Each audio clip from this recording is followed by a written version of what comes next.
1, 2, 3, 4. Check, check, check. 1, 2, 3, 4.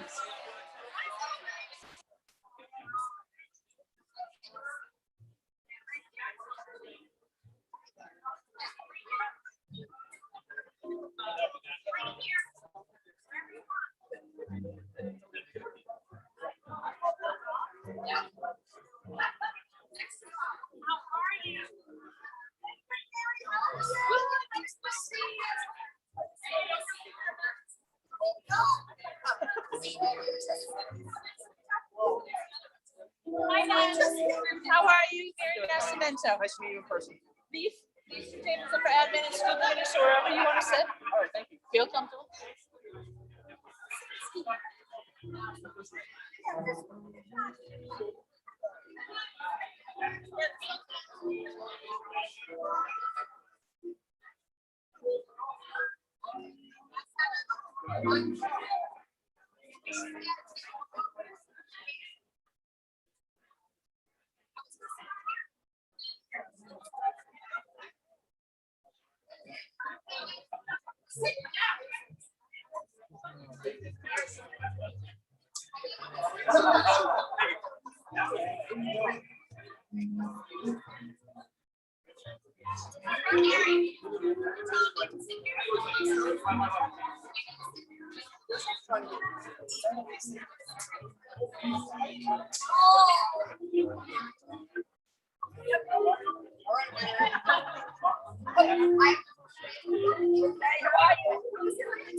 Excuse me.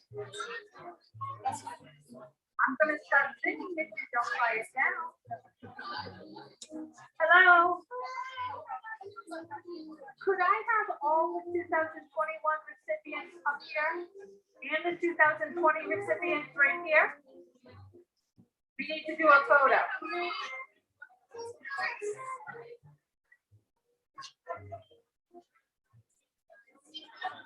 20 is over here, 21 is over here.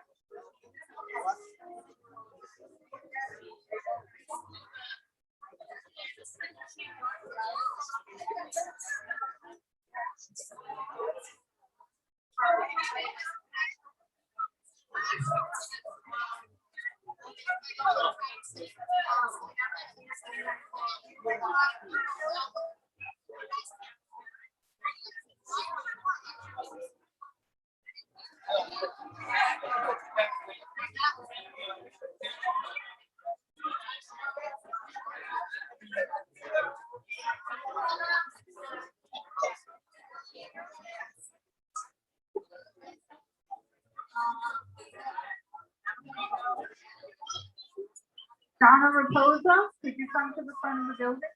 Okay. Sarah Travers, could you come to the front? Laura Elsin, could you come to the front? Carla Robertson, could you come up front? Marissa Braga, could you come up front? Donna Parucci, could you come up front? Kim Cunningham. Marlene Longley, could you come up front? The Orlo team, Matt DeAngelis, Jackson Bunker. Donna. Lisa Tita.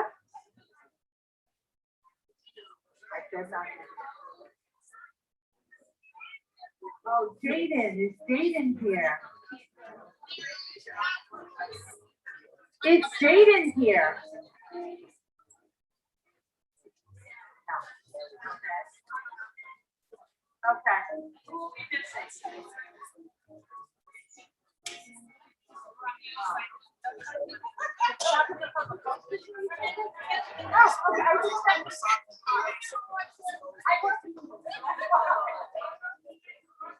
Orlo team is over here. Stacy Crusoe, is she? That's Stacy. Okay. Donna, Mike Taylor.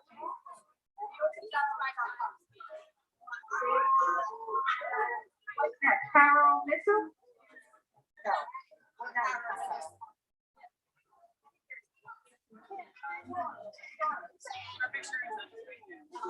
I know at work I'm like, Christina Mitchell, could you come to the front of the building?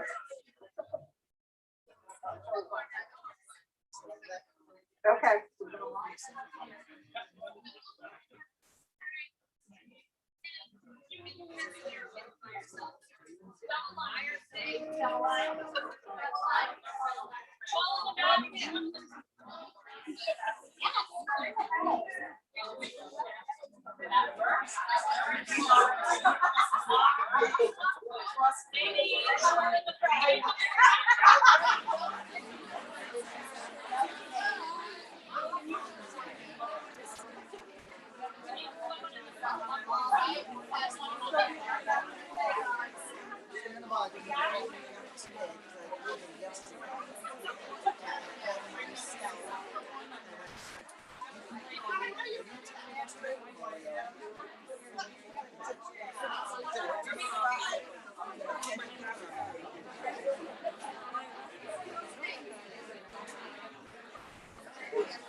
everybody say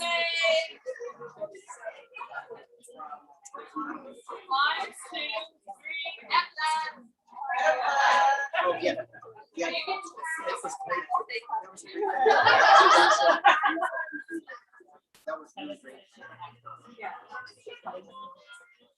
Yes.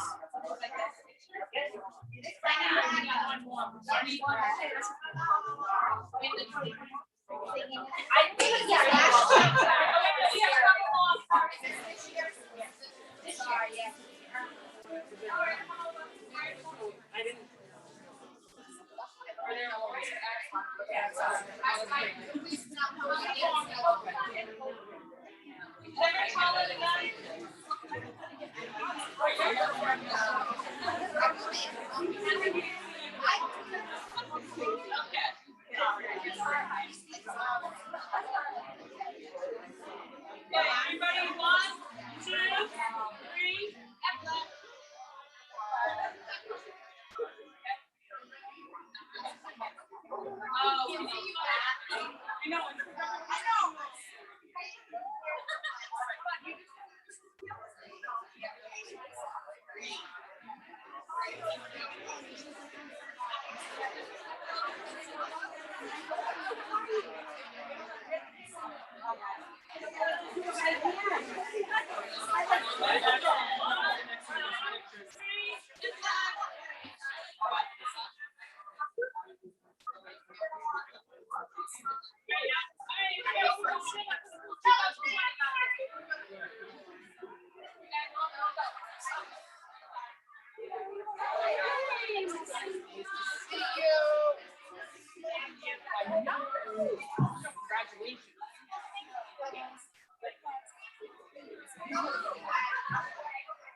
Amanda Fournier, would you come to the front of the building?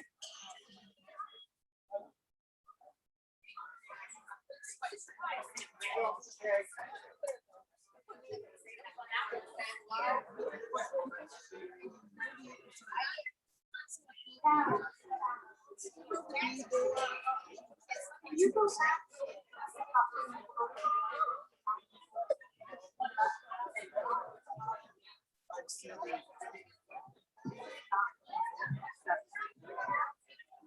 Two-minute warning, we're gonna stop the program.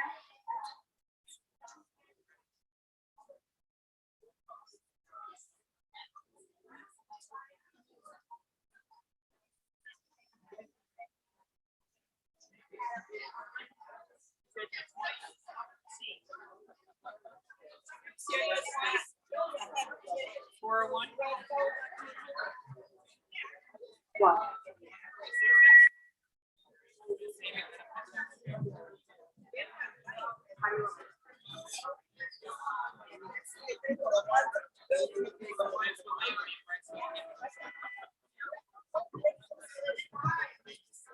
Just so everyone knows, we're going to be serving, so we don't prolong your time too.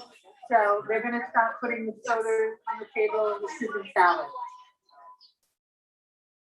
Thank you so much. Okay.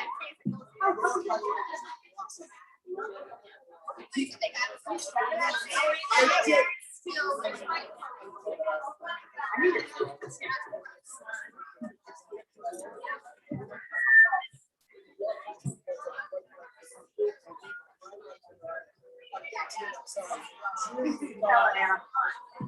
Hi, Tommy. Okay.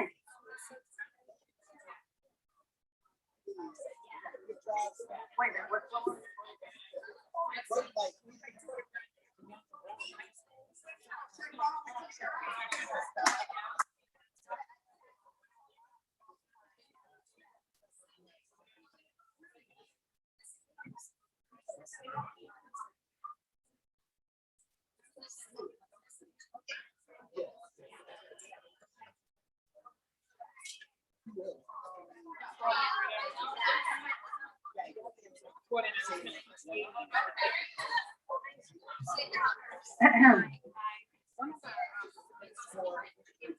Welcome to our 13th annual special needs recognition reception. Laura? My name is Mary Nascimento, and I'm the chairperson for the East Providence Local Advisory Committee. We would like to begin by recognizing our special guests joining us this evening. Superintendent Catherine Crowley, Assistant Superintendent Dr. Sandy Ferran, Assistant Superintendent Dr. Celeste Bowler, Director of Pupil Personnel, Leslie Anderson. Julian couldn't join us, but if you're home watching, Julian, welcome. We get back to now. School committee members, Joel Montero, Jessica Beauchesne, Charles Jonas, Jenny Azanero, sorry about that, Max Brindell. By now, everyone knows that EPLAC stands for the East Providence Local Advisory Committee, right? It is a state mandated committee designed to assist parents of special education children to be more knowledgeable and effective in their advocacy role by collaborating with the school department in its efforts to provide quality education and services. COVID took a toll on us all, especially our students, staff, and parents and teachers. This is why we need your help with spreading the word about EPLAC. We need to attract more families. In August, we'll be starting the process of our new bylaws with forming our board so we can, so we are looking for people to step up and join us. We will have a board of voting members where we will report to the district, celebrate the good, the sometimes okay, but mostly good, and the challenging times as they arise. At this time, I would like to have Superintendent Catherine Crowley come up and say a few words.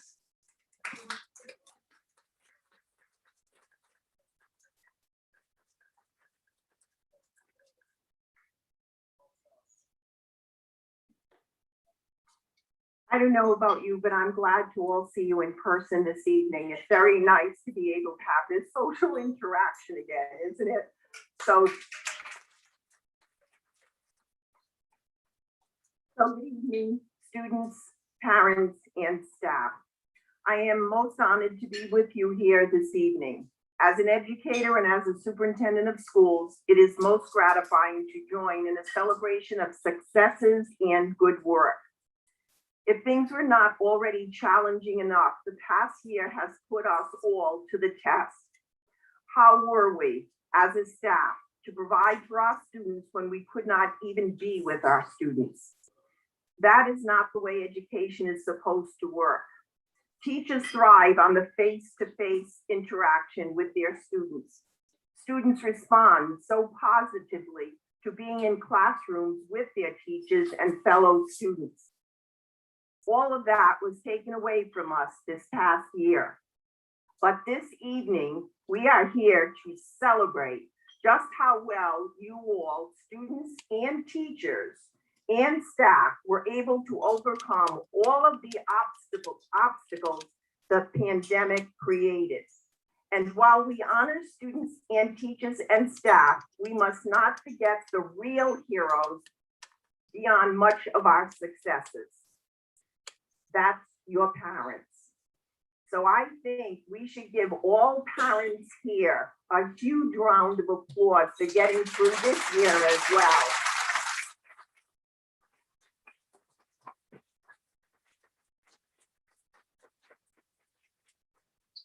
Your parents rose to the occasion, and as a grandparent, I had to rise to the occasion on several instances with science with my 12-year-old. You are the difference that made this evening celebration possible. You become true partners with your children and their teachers in accomplishing everything that was achieved during this past year. We don't have certificates for you, but the least we can do is to give you a big hand, which we already did. I was a little ahead of myself here, for our parents. Thank you, parents. Thank you, teachers. I think East Providence has some of the best teachers in the state of Rhode Island. I can't tell you how they stepped up to the plate this past year. They were true professionals, and it wasn't easy. They're tired and they're waiting for their summer vacation, and I can't blame them. And thank you, students. We know this was a difficult year, but you made it through. We hope to never again have another year like this past one, but we all survived, which should be reason enough to celebrate. I am here as a representative of the district's administration to wish you students well. We are proud to see that you have accomplished this past year, and we thank you for being the great students that you are. Take care. Enjoy the evening.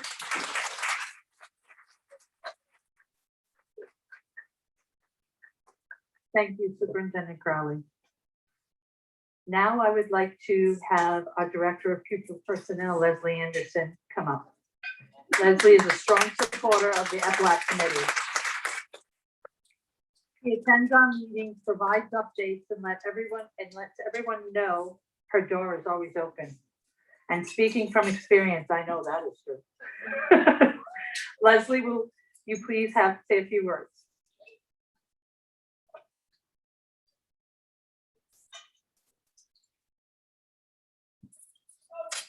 Good evening.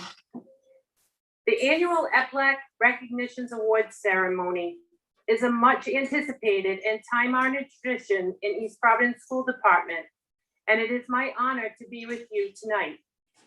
The individuals awarded this evening represent the daily dedication, compassion, and hard work that makes each day special for your sons and daughters. Not every day is sunshine, I'm sure, but you can be assured that every day is guided by the Herculean efforts and the giant hearts of every single member in the East Providence School Department. Upon my arrival to the district, I was struck by the steadfast and unwavering commitment of every educator, service provider, support personnel, and administrator in East Providence. From parents to teachers, from bus drivers to superintendent, each is committed to ensuring the best opportunity for each child every day.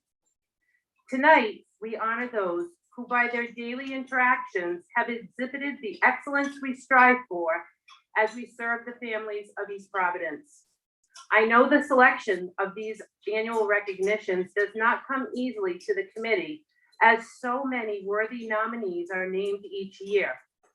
Much thought and effort goes into the selection of each award, but those we honor here tonight are deserving of public recognition for their outstanding professionalism, expertise, and the warmth that is East Providence. Thank you to our EPLAC committee for their commitment to our children, and a special thanks to Mary Nascimento and her committee for bringing us together to celebrate what promises to be a wonderful evening. Tonight, we honor the best of the best. Tonight, I have the privilege of congratulating all the award winners for their outstanding work. I know that your daily examples of excellence and kindness will shine brightly in the eyes of students whose lives you impact every day. My most sincere congratulations to all recipients, and enjoy your evening.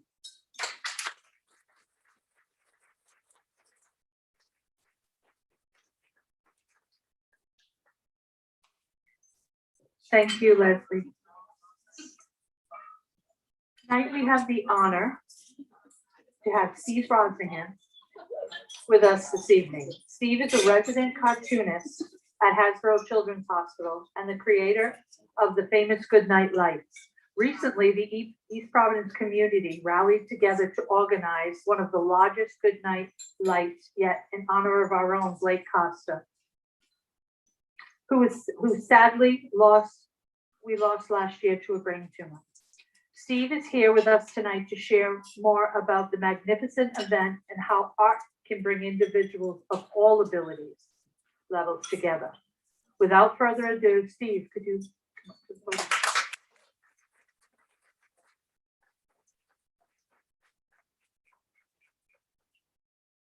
Thanks, Mary.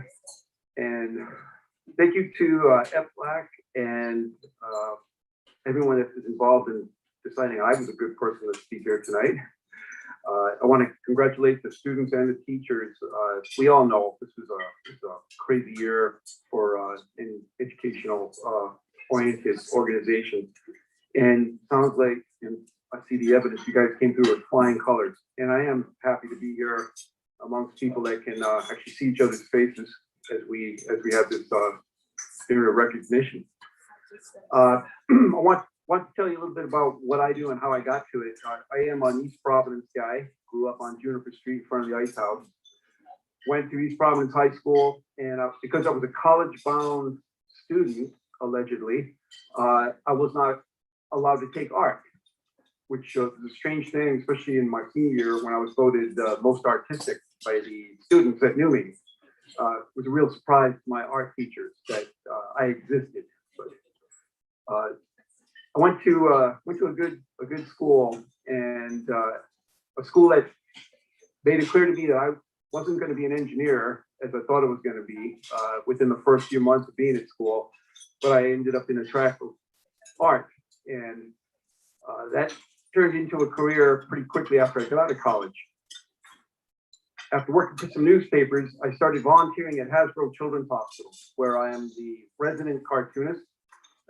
Been there since 1991, and very happy to be there in my 31st year. I enjoy it more than ever. The population that it's put me in touch with includes a lot of people that have connections in this room. I love bringing art to the hospital setting to lessen the stress and the things that you have to deal with in a hospital setting. I'm part of what's called the Healing Arts Department, and it includes a team of people that bring their skills to try to normalize the hospital experience for kids. I also work at a place called the Spurwink School in Lincoln, Rhode Island, and I think many of you probably are familiar with Spurwink. It's a school for kids with behavioral challenges. and disabilities. At the Spurwing School, I've been asked to be a teacher, and I teach what I call academic art. That means that while I'm teaching cartooning, a cartooning subject that has a connection to the curriculum, kids are listening to me, receiving a lecture of information, and drawing at the same time. And this approach has worked well in the school to bring kids that have those obstacles beyond the obstacle, to make them part of a subject that they may not be accessing otherwise. As we probably all know, as educators, fellow teachers, keeping the attention of children is primary in delivering the lesson. I find that if I'm drawing with a child, if they're learning to draw something they want to be doing anyway, it turns into a successful lesson. And I'm surprised, as the teachers are, at how much is remembered by these kids as time goes on. Mary mentioned a special project, one close to my heart, something called Goodnight Lights. It is a project, if you haven't heard of it, that involves people shining lights toward Hasbro Children's Hospital, either flashing lights or creating some kind of display that kids see at the hospital at 8:30 every night. And it started in actually 2010. I started doing it myself as someone that was riding his bike to and from a bus stop close to the hospital. And I started using a flashlight to shine back at kids I visited in the course of an evening. The kids would shine back at me, and we'd have this little exchange as I was waiting for my bus. And it turned into something that became popular with the kids I was working with. In December of 2015, I invited the public to join the same effort of flashing lights toward the hospital. And East Providence was a major player in making this thing get off the ground. East Providence residents and East Providence businesses, and particularly, I have to say, the East Providence Police Department stepped in right away. Anybody here representing the East Providence Police Department by any chance? No. Well, I like to applaud them anyway, because they're just amazing.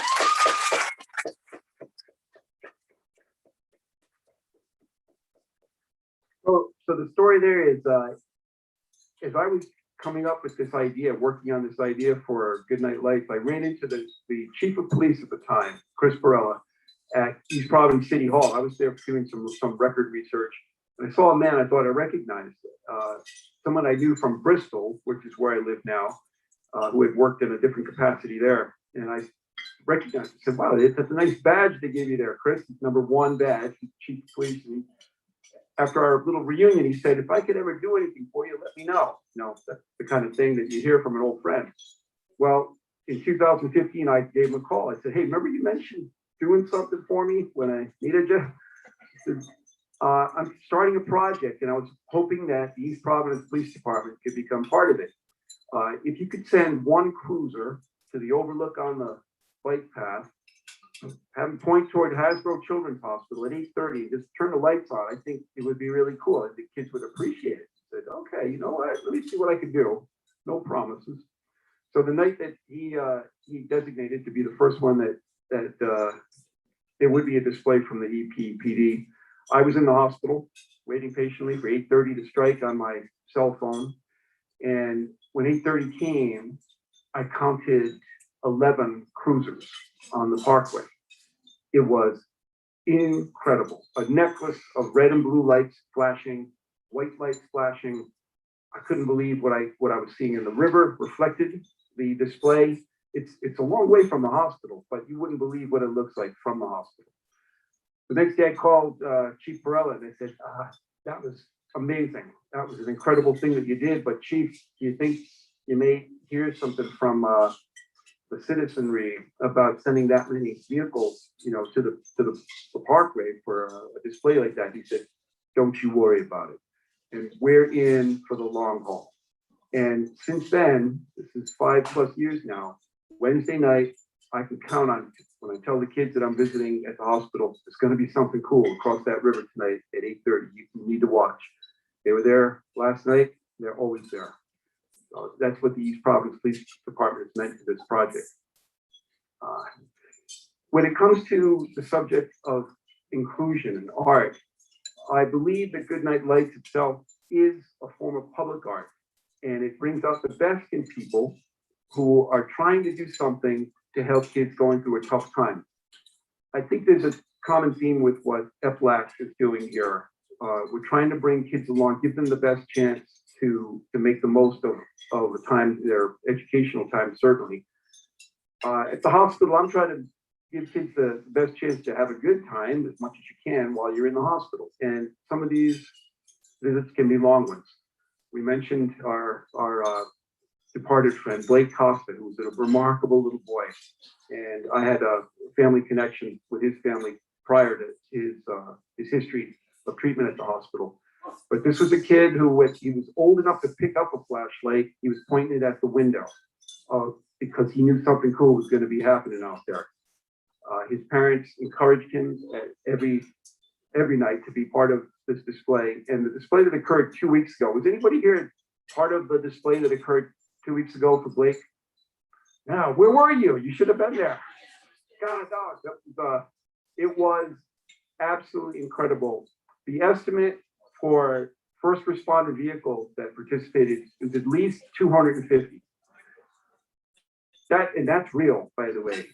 It was spread out from Old Point Park to the Parkway to University Orthopedics, and on the Providence side, on Allen's Ave, and behind the One Blackstone building at Women Infants Hospital. I was in the hospital to see this. The estimate of number of people involved was at least 500. There were fireworks over the hot club. You may know Sarah Bates. Anybody here know Sarah Bates? She is queen of Goodnight Lights. She's committed herself to making sure the hot club is part of the display every night, including nights when the club is not open. Someone shows up, even in the midst of winter, during storms, something happens at the hot club so that kids have something to see.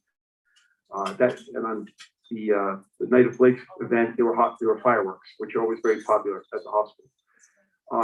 What I saw that night is a community, including this community, Providence, of people coming together to do what they could for the sake of kids that are going through tough times, that are facing challenges.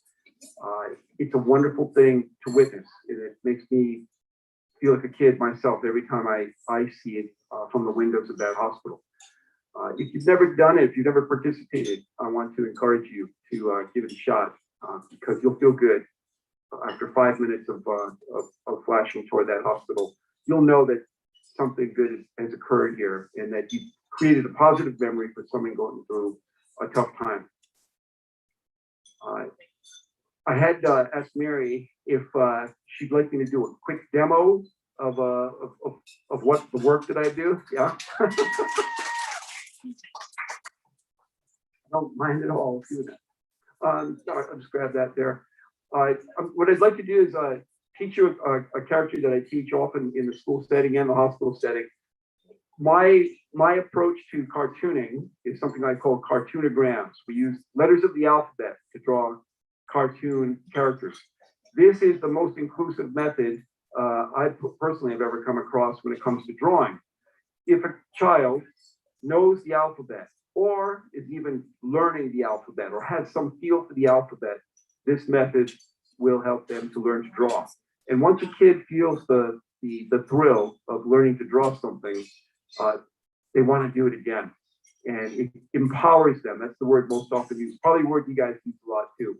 There's an empowering feeling that a kid's got when they know they can create something short of when they thought they could create something. The catchphrase of my program is believe it or not. And when I say believe it or not, people usually yell back at me, no way, Steve, no way. So if I should say believe it or not, please say, okay, thank you. All right, so let me get that board.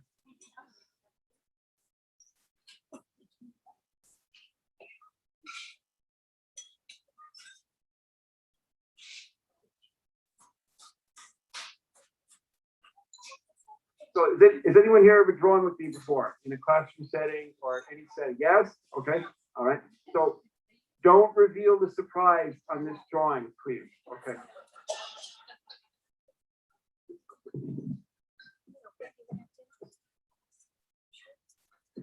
Okay, so if anybody would like to draw along with you, got a pencil, paper, pen, and a piece of paper, it's kind of fun to do this. My characters all start with a hint word or phrase. In this case, the word is cloven, C-L-O-V-E-N.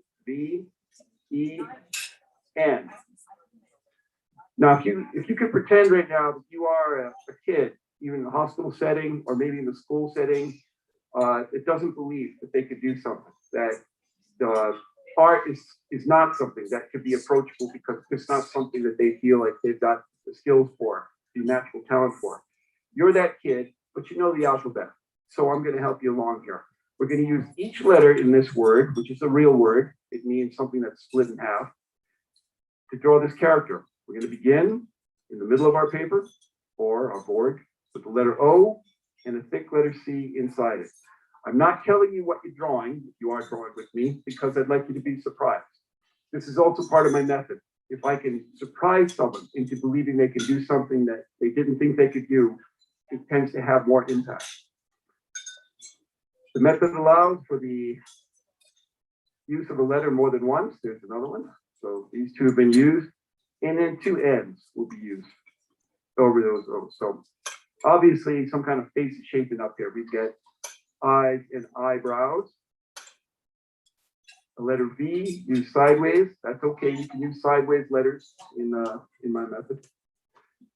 And a letter C from between the ends. A letter L, short part down, long part tilts up. And a backwards letter C. Now, this particular character, because it's an introductory character, I'm not delivering a lesson until it's finished. And then something will come along in the way of academics. This is a C. That's another C. This is not Phineas and Ferb for anybody that's wondering. Common mistake. The letter E on its side will reach down like this, with the back of the E already here. Now we've brought this drawing to the penultimate step with that E. The last letter will solve the puzzle and make you believe that you could draw when you see what happens here. This word can be loosely defined as meaning something in half. It means something that's split, but half is good. This character has a lot to do with the ocean, but it's not in the ocean. In the year 1969, something really important and cool happened involving this character. Historically important. Can you guess what this is going to be, except for the people that have drawn with me before?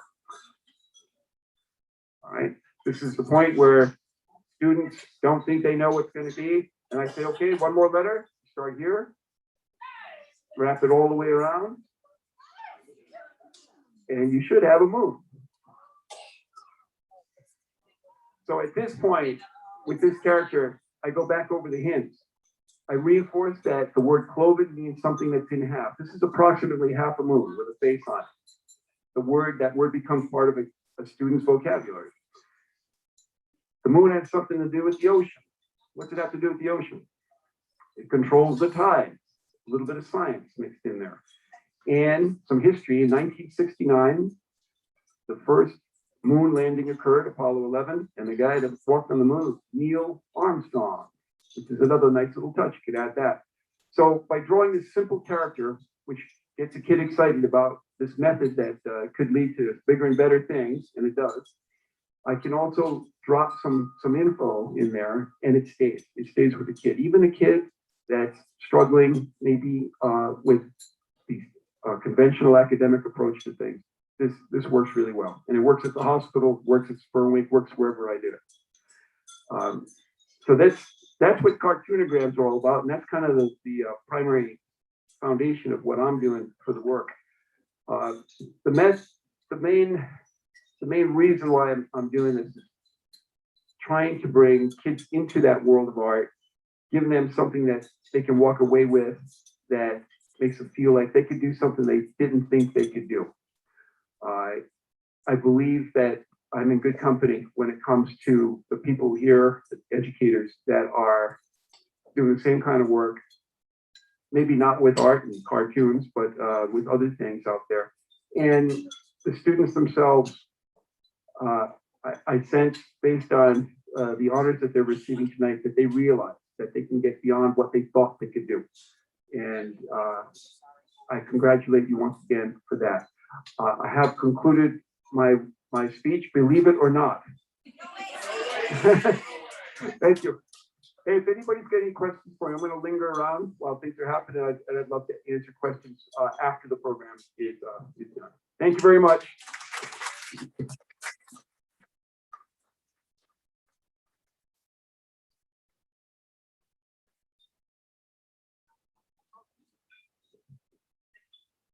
Thanks so much, Steve. That was awesome.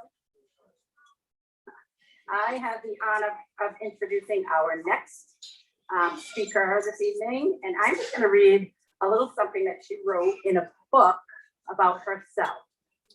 And then she will come up and explain to you what a wonderful author she has become.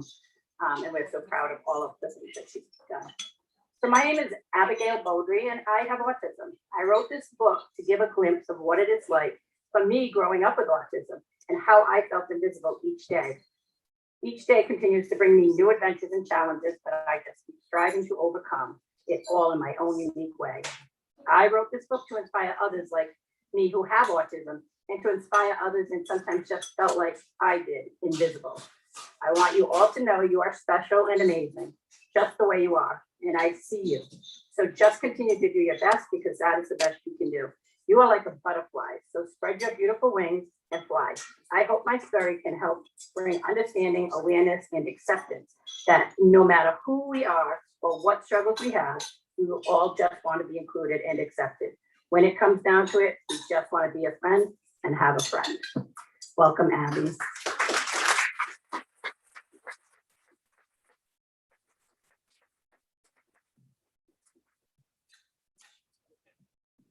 Before I start, I want to let you know that that's a fantastic drawing and what a fantastic speech. I loved it.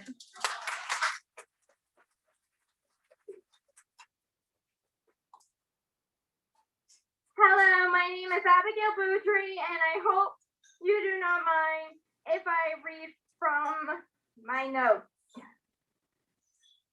Sometimes I get nervous, and I have a hard time finding my words. Writing things down helps me stay organized with my thoughts. I was invited tonight to talk about a book I wrote titled The Rising Butterfly.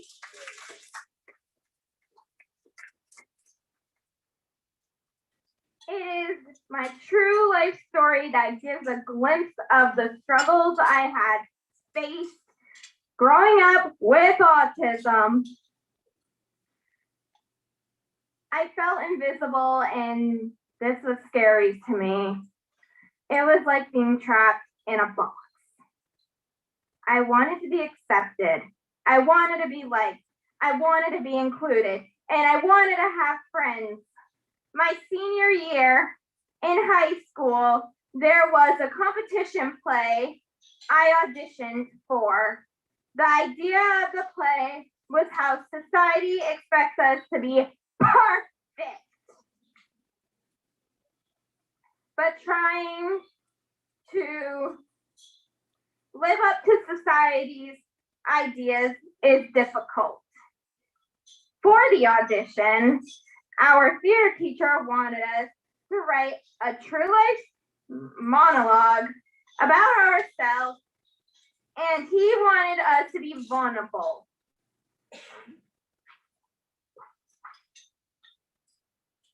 For me, this was easy. I chose to write about what it was like growing up with autism. This was very scary because I was telling everybody on stage about a very personal challenge I was afraid of. How people would react. I got the part. And the play advanced on to the semifinals. We did not win. But that's okay. Telling our stories on stage was extraordinary. The feedback I received inspired me and motivated me to turn this monologue into a book. My stepfather, who is an illustrator, helped me and did the illustrations. He had the hard job of creating artwork that would express all that I felt. Each page had a real life image. I wanted the reader to visualize my emotions and see my dreams. For instance, there is illustrations that show my growth as I learn to accept myself. It shows me in a mirror and all I see is scribbles. But later, my reflection became clear as I realized it is okay that I have autism. I am perfect just the way I am.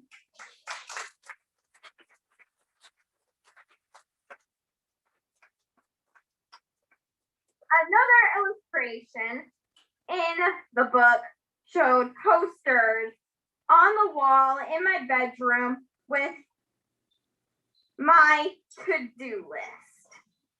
These are real goals that I have accomplished or I am working on. I chose the title for a couple of reasons.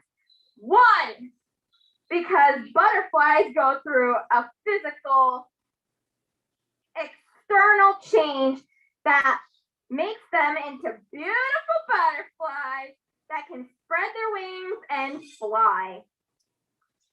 Two, my mom has always called me her butterfly.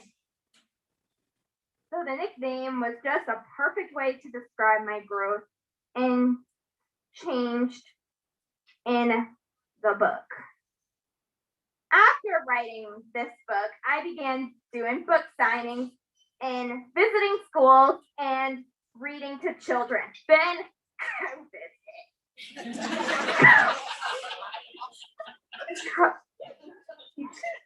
And had other ideas. COVID had other ideas. Now I am back getting my message out. My goal is to make this an inspiring story for people of all ages and abilities. The message is to bring awareness, inspiration, and acceptance to people who either have autism or just struggle to fit in and be seen. No one is invisible, and no one should ever feel that way. I want them to know that I can see them.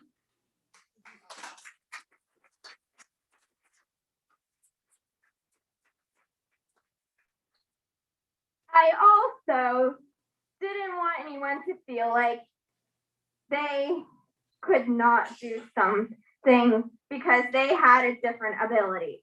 The only limits that we have are the ones that we put on ourselves. What is important is that we keep doing our best because that's the best that we can do. I wanted the reader to know that they are special and amazing just the way they are. You are like a butterfly, so spread your wings and fly. Your beautiful wings and fly.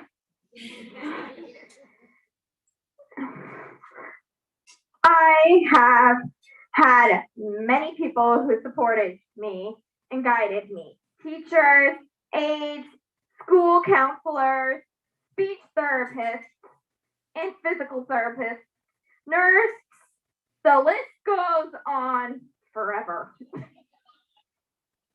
From the school office, secretaries to cafeteria workers and bus drivers, of course, my family has always been my biggest advocates. All of us working together like a team. My family and all these wonderful people helped me through the difficult times as I discovered who I was. I wanted to congratulate all the students and all the people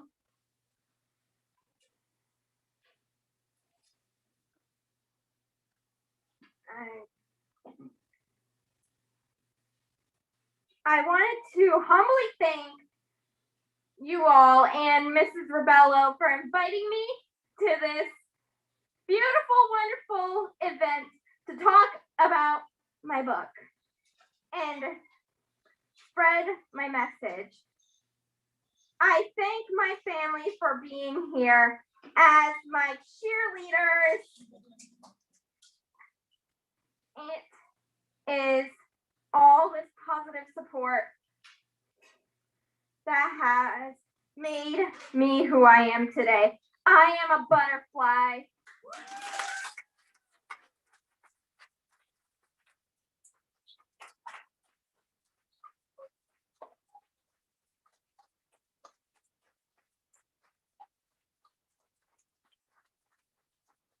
Thank you so much for inviting me and letting me do this beautiful speech for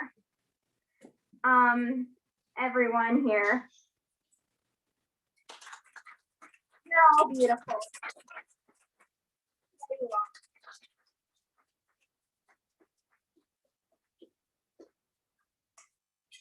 I just want to let everybody know that when you sign that little small index card, when you walked in, that will be, we'll be giving away 5 of Abigail's beautiful books.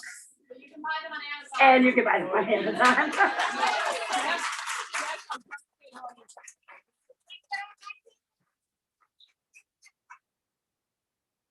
Wow. That's all I can say. I can't even say anything so much. That was amazing. You are a true inspiration, Abigail. Thank you so much. Okay, I would like to introduce Amanda Forney, a Master of Ceremonies and Comic Relief. There you go.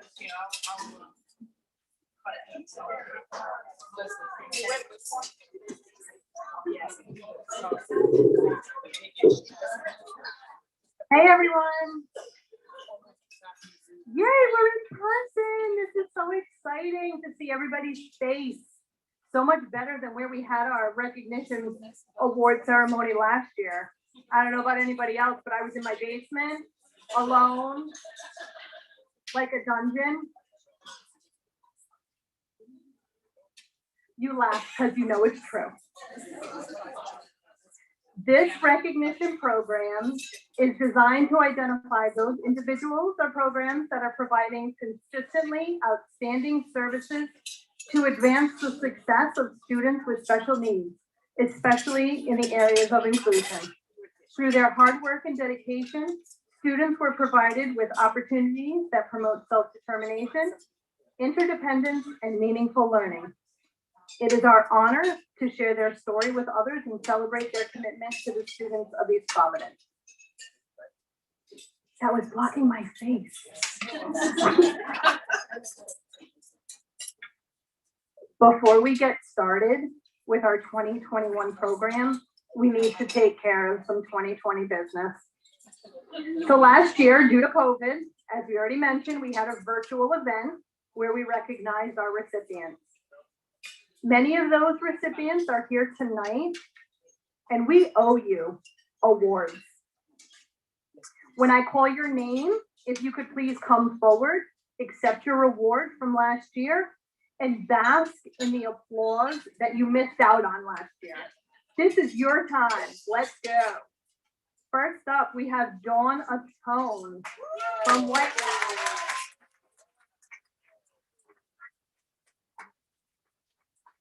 And you can dance across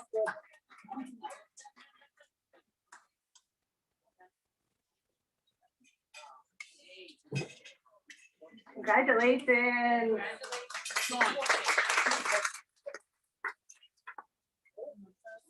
Lynn McDonald from Martin Middle School. Lynn is not here, but we'll make sure someone takes her award and gives it to her.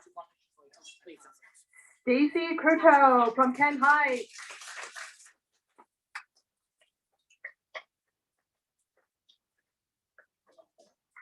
Congratulations. Michael Kirkudis from Riverside Middle School. Congratulations. We also have from White Neck Elementary School, best buddies, Christina Mitchell, who's taking a picture.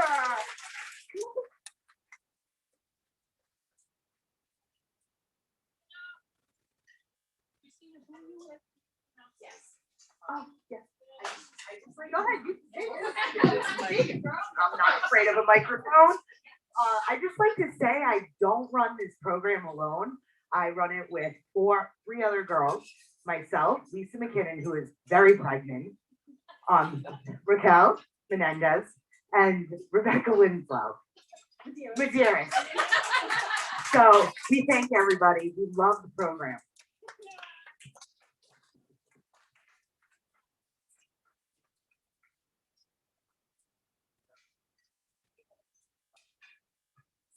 Bring my mic back over here.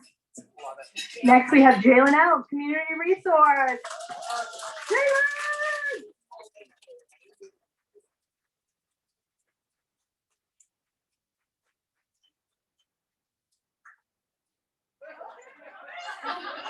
Don't leave your mom hanging.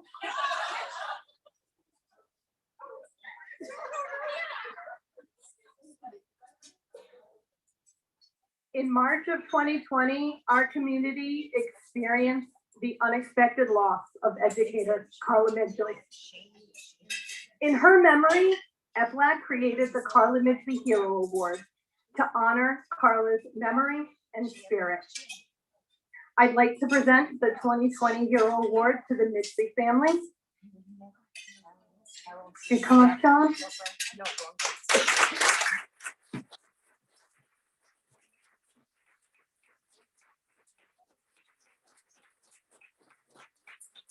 I'm vaccinated and I'm hugging you.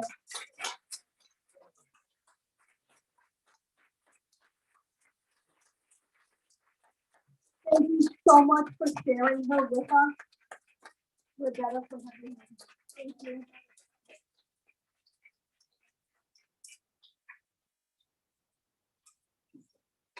Okay, that was 2020. Let's never talk about 2020 again. Are we ready, Mary? We're ready to roll? 2021. Is this the first time for anybody coming to the awards? This is how it's gonna roll. I'm gonna announce the recipient. You're gonna come up here along with the person who nominated you. Don't worry, I'll announce that too. And then the person who did the nomination will read their letter at the podium. Okay, are we ready? Our first award recipient is Carol Rigo. She's an educator support staff from Hennessy Elementary School, nominated by Emily Rendley.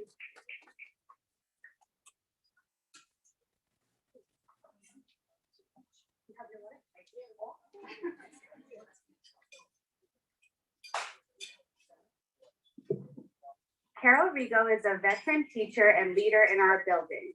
She is a joy to interact with, both personally and professionally. She possesses the qualities new teachers look up to in educators. Carol has been teaching in East Providence for over 30 years. Carol, Miss Nolan, taught me to read in first grade at Marvin J. Francis. Her patience, warm demeanor, and kindness always stuck with me. Today, as a colleague, Carol is always willing to collaborate and share her strategies and years of experience with me. With Carol, it feels like any teaching challenge is possible. Carol's knowledge and talent are apparent upon initial observation and interaction. She quickly assesses the needs of her environment and works diligently to address them in a quiet, confident, intelligent, and professional manner. Carol advocates for all students and firmly believes all students can and will succeed.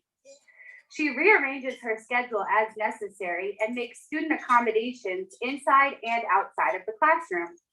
Parents at IEP meetings have commented about how clear, professional, and understanding Carol is.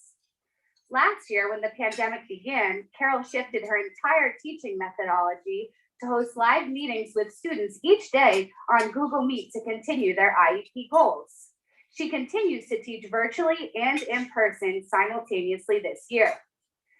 Carol opens her classroom for other teachers to learn from her expertise.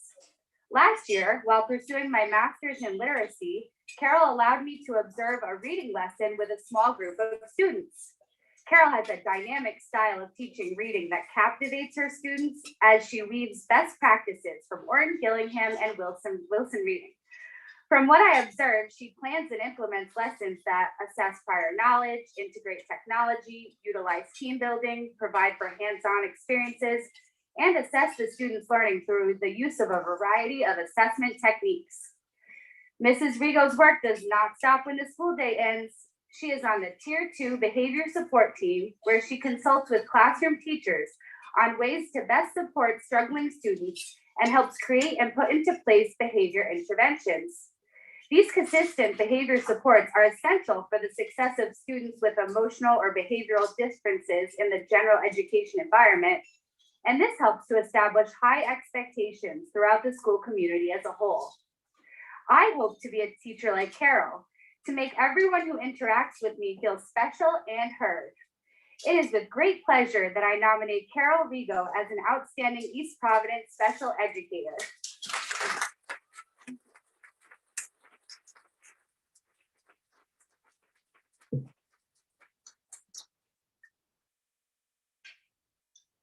All right, next up, we have Kyra Robertson, Educator Support Staff for Orlo Elementary, nominated by Erin Sabal. Come on up.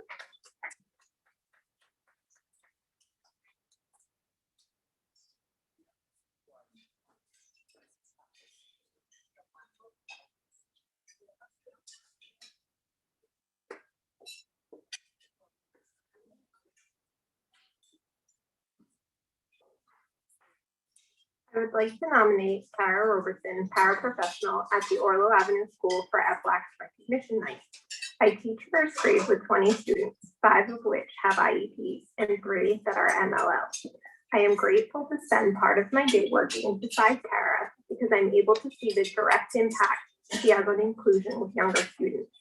She began at Orlo in September of 2020 and quickly became a well-respected member of our staff because of her willingness to do whatever it took to help all kids transition back to school safely. She is self-driven and flexible, which is incredibly important in education right now when you work directly with children, especially those that have special needs.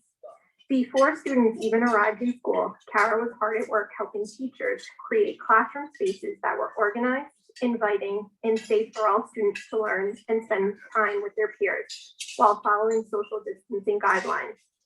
When students began the school year, it was clear that Kyra knew the importance of connections and relationships built on trust and respect for each child. Kyra takes a genuine interest in every child, their likes, their fears, their concerns. She seeks to make their day better so that they can be the best version of themselves. Kyra helps facilitate peer relationships in the classroom and out on the playground so that all students are included. She cheers students on when they succeed, and she helps them find their way on the rough days. She recognizes when a child needs a sensory break or encouragement. She is positive and patient and always willing to jump in to help whenever and wherever needed to help put a smile on a child's face. She understands the importance of organization and routine for all kids and recognizes that it can make or break some kids' days. She helps students follow visual schedules and implement break times for those students that need them. She is knowledgeable when it comes to students' accommodations and modifications, while also being discreet and not bringing unwanted attention to students. She helps students set goals and crush them. It's not unusual to find Kyra with sight word flashcards in her hands, testing students whenever there's an extra moment, or chatting outside on the playground with students to see how life is going. Quite simply, all of the kids love her because they know she loves them. Kyra is incredibly humble. She consistently goes above and beyond to build Orlo students up so that they are at their best. Our students and staff could not be luckier to have Kyra. She is so deserving of this recognition. Thank you, Kyra, for all that you do for the kids. It does not go unnoticed. What you do for them each and every day will no doubt make their tomorrows better. Acceptance and kindness is what you are instilling in each of the students you work with, creating a positive ripple effect.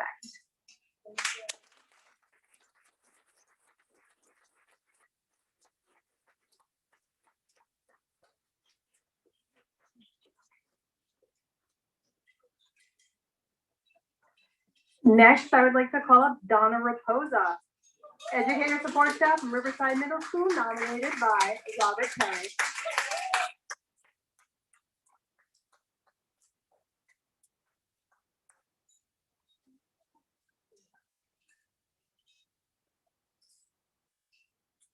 Thank you to the members of EPLAC for putting on this wonderful yearly event. Also, congratulations to other members of the Riverside Middle School community, Mr. Kirkutis from last year, and Mr. Travis, and Tommy. Please don't make me look too bad up here when you come up and give your speech a little bit. Thank you. So I know that Mary likes us not to deviate too much from the script.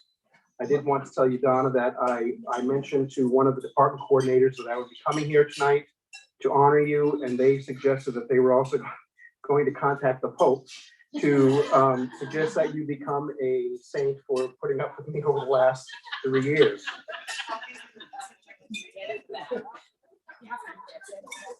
So I'm happy to nominate Donna Raposa, the Riverside Middle School Special Education Department Coordinator, for recognition by EPLAC. Over the years, I've found Donna to go over and above expectations to address the needs of our special needs students. Time and again, Donna puts the needs of the students first, and she goes out of her way to accommodate parents. There's not much downtime for Donna. She is constantly at work, organizing and managing the details of the education of so many of our students at RMS. This year, as we live through the challenges of working during COVID times, I've been particularly impressed. Donna has taken on the testing of students in person as required by special education regulations. At a time when some might skirt some rules, Donna has done everything possible to accommodate our students and parents, and even some from other schools. She provides appropriate and valid testing. There are a number of days that I've caught a glimpse of Donna in full PPE as she helps students and parents to complete such an important part of the special education process. Donna has accepted the responsibility simply because it is the right thing to do. It is because of the attitudes of professionals like Donna that we have managed to stay safe this year at RMS. Moreover, Donna is really easy to work with because of her pleasant nature. She is respectful of everyone, and she works well with the members of her department to create an environment of collegiality and support. Her department trusts her, and in turn, they are better able to provide appropriate services for the students on their caseloads. Donna Raposa is worthy of recognition from EPLAC. Special education students at Riverside Middle School are better off due to Donna leading the way. As a principal, I am confident knowing that Donna is working to provide as many opportunities as possible for the special education students of Riverside Middle School. Congratulations, Donna.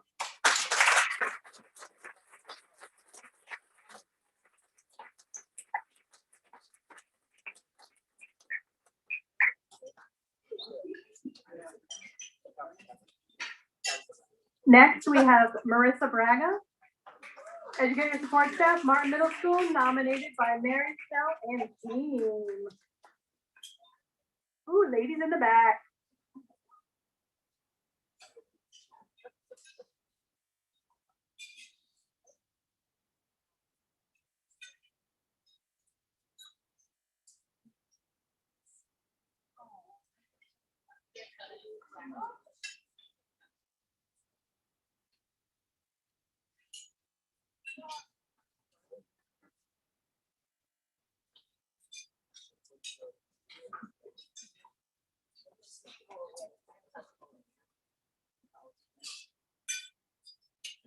Good evening.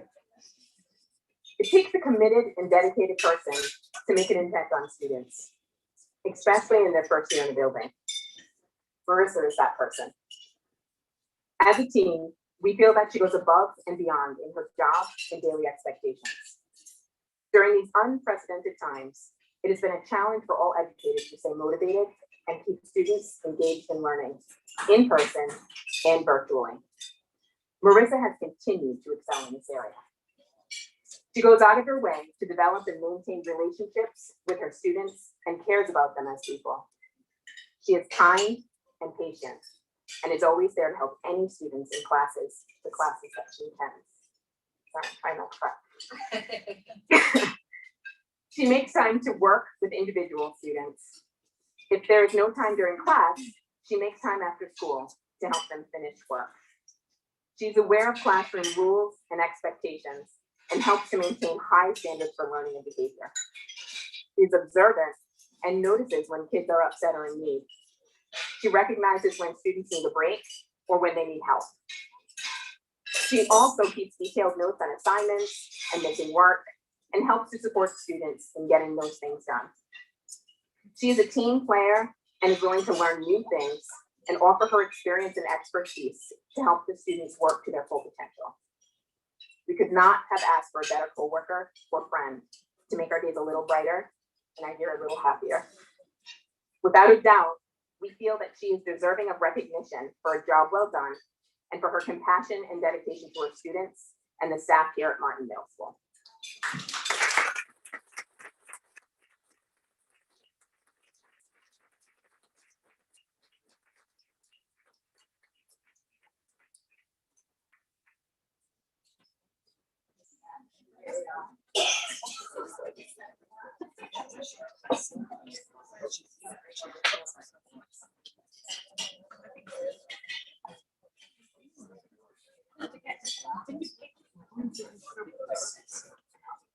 Next up, we have Donna Parucci, the Best Buddies leader for Kent Heights Elementary School, nominated by Lloyd Ann Letty.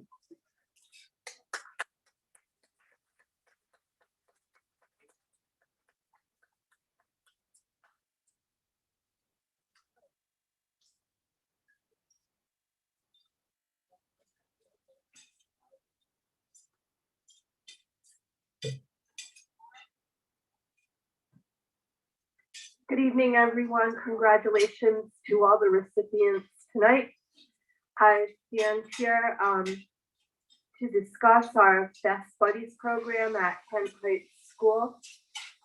Best Buddies is an international program, and its core mission is to promote inclusion, diversity, and friendship. Best Buddy teacher leaders include special educators, general educators, special subject teachers, and myself. The student body ranges in grades from kindergarten through grade 5. The Best Buddies chapter meets every Friday morning virtually. Inclusive activities are planned each week, which embody the mission of Best Buddies: inclusion, diversity, and friendship. Best Buddies apparel includes sweatshirts, t-shirts, new water bottles, masks, and recently tonight, Best Buddies Friendship Walk sneakers. The team of educators bring an exciting energy to Kent Heights School. The team of educators radiate a positive energy to the students. Upon entering Kent Heights School, if you look up, you will see our Best Buddies artwork by famous artist Keith Haring, whose work is the symbol of Best Buddies. So we make a nice art connection tonight as well. Best Buddies promotes social skills and peer helping strategies. In addition, the Best Buddies program has created a positive school climate where students feel included and accepted for who they are. Kent Heights school parents and guardians feel connected to the program as well and have commented on how being involved in Best Buddies has brought a spirit of caring, belonging, kindness, and cooperation among the student body. In June of 2020, the Kent Heights School Best Buddies program won an award, Rookie of the Year. The award recognized the dynamic activities and successes of the program as well as its growing enrollments. During the 2021 school year, Kent Heights School Best Buddies more than doubled its membership, enrolled in the annual Friendship Walk, and in March had raised the greatest amount of funds in the region to support the Best Buddies organization. Kent Heights School has received recognition from the regional Best Buddies on social media and Instagram, Facebook, etc. Most importantly, Best Buddies exemplifies the core values of Kent Heights School: to be kind, hardworking, and safe, and in so doing has built a strong positive climate, a climate where diversity is accepted and embraced, and inclusion is the norm, and friendships between and among Best Buddies have flourished. Please accept this nomination of the Kent Heights School Best Buddies chapter with heartfelt pride. Kent Heights School now exemplifies the core mission of the Best Buddies chapter. Lastly, please view the empowerment video created by Dean Donna Parucci, which we do not have here this evening. However, it does end with this quote. Remember, sometimes the best gift you can give another person is to simply include them. And before I close, which is not listed on the letter, the Kent Heights School Best Buddies chapter raised significant funds so that we were included in the top fundraisers for their regional event as a sponsor. And lastly, as I speak, Kent Heights School Best Buddies has been nominated to move forward to the national chapter of Best Buddies, although we do not have those results in yet. So to my right is Donna Parucci, who is the chair of Best Buddies, Danielle Baudry Parsons, who is a program coordinator as well, and one of the top fundraisers in the region, and also Stacy Croto, who not only stands here tonight, but was also a 2020 award recipient. So I'd like to say in closing, we're really proud of our work that we've accomplished. And lastly, I'd like to say to most of you in the room who I have had the honor to work with, congratulations. And this is a wonderful evening, and it really exemplifies a lot of the goodness that exists. So I thank you all.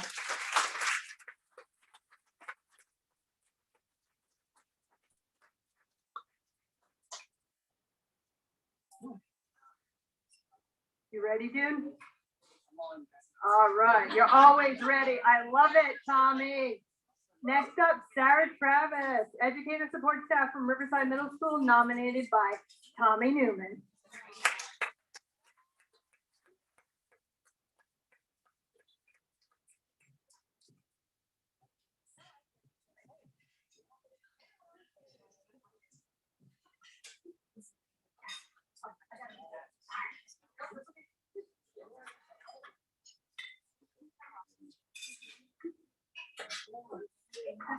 Perfect.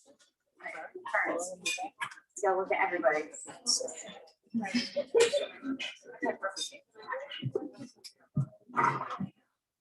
You got the blue.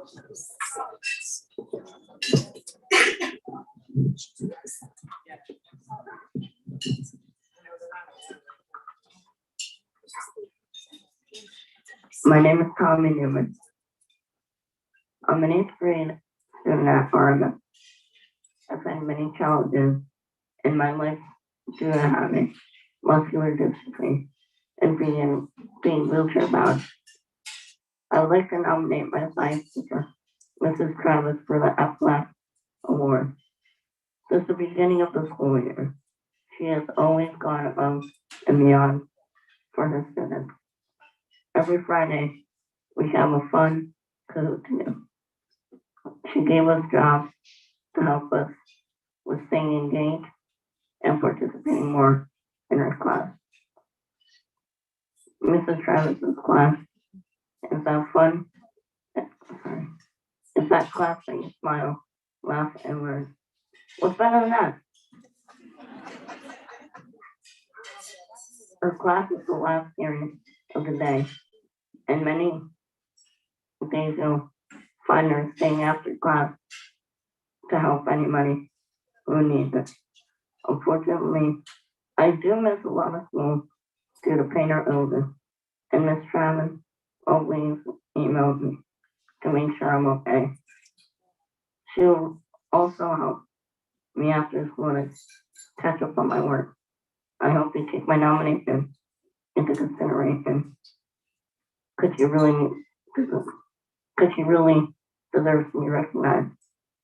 Thank you.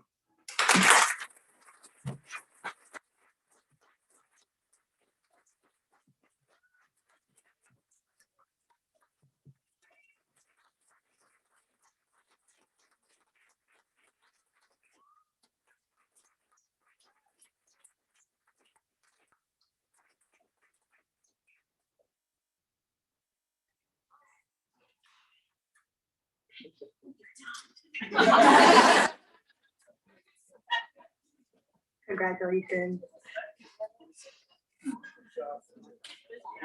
Next, we'd like to recognize Laura Moretti, Educator Support Staff from East Providence High School, nominated by Katie Capuccio.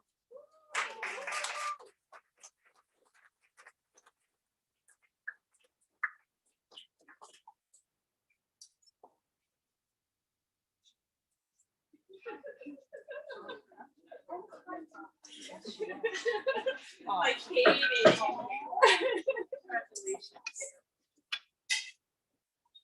I'll be reading on behalf of Catherine. This is Catherine's letter. I would, what is it? We're already starting off then. I think I would like to see Laura Moretti get a chance to win the award because she has helped make it possible for me to graduate. She has been my case manager since 9th grade. I go to her or email her with any of my issues, and she has always helped me fix them. It is a good thing because my mom always says I'd go to her anyway. She knows how to help me with the things I struggle with and make them make sense to me. I go to her for all school things because she knows how to get the stuff fixed. She has been a great help, and I am really going to miss her when I leave. Miss Moretti has been an awesome teacher also. She has been my special educator in all my English classes for the last 3 years. If your child gets to have her in high school, just know that they are in good hands and she is the best. Thank you, Laura.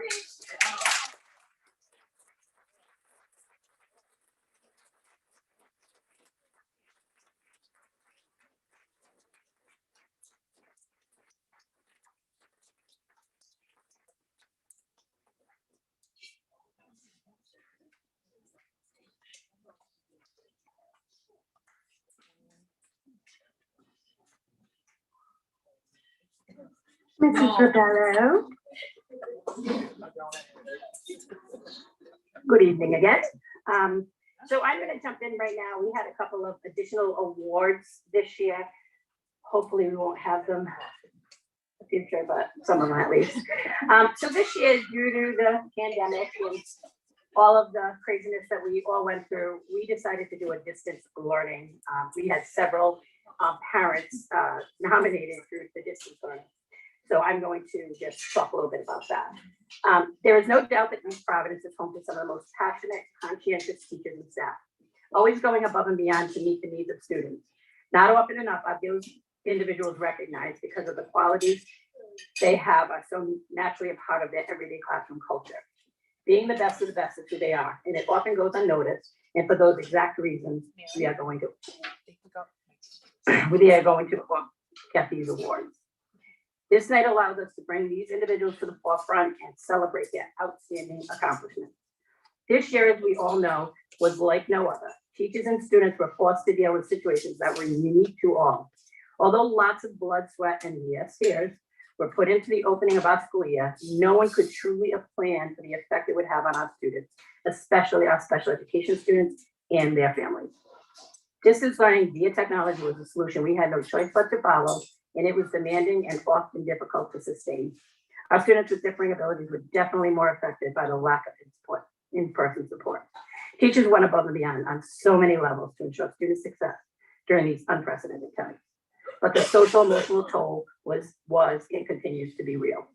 It is our hope that distance learning at this level is part of our history and never again a part of our future.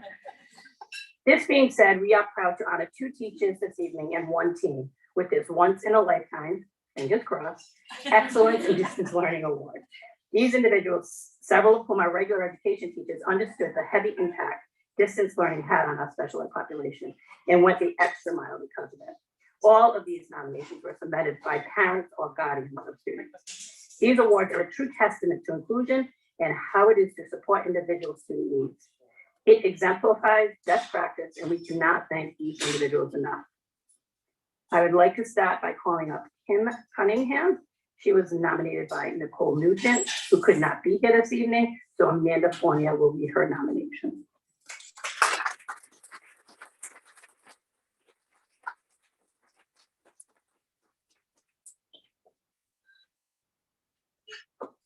Hi. I have been beyond grateful and impressed by my son's 2nd grade teacher, Miss Cunningham. I cannot imagine the difficulty of teaching 2nd grade, a grade known to be so critical for future academic performance in reading, writing, and math, and to mark a developmental shift for kids across so many cognitive domains, remotely. Somehow, Miss Cunningham makes it look so easy. She's so incredibly skilled. This is all very small. I gotta hold it out a little further. She is so incredibly skilled in virtual classroom management, easily maintaining the kids' attention and gently redirecting problem behaviors. Given remote learning, I overhear many bits and pieces of the class, and she has clearly found the perfect job for her. A few times, when I should have been working on writing of my own, I've caught a bit of a story she is telling the kids, and I'd stop what I'm doing, captivated and curious to see what happens next in the story.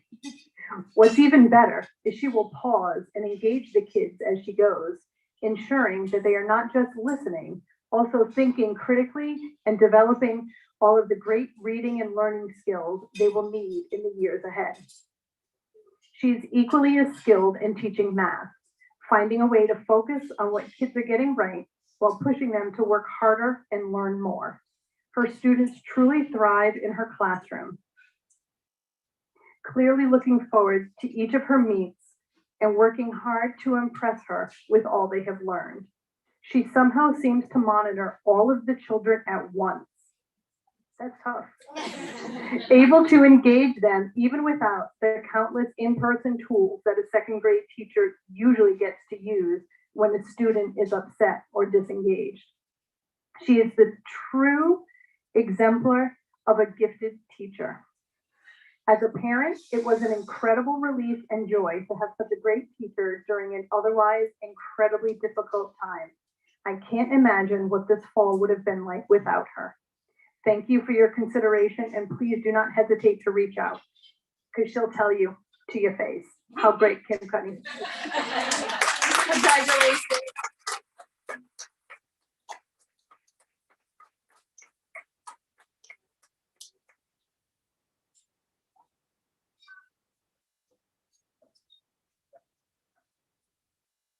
The next recipient is Laura Elsin from Myron Green. Really from pre-K, I'm just gonna say that.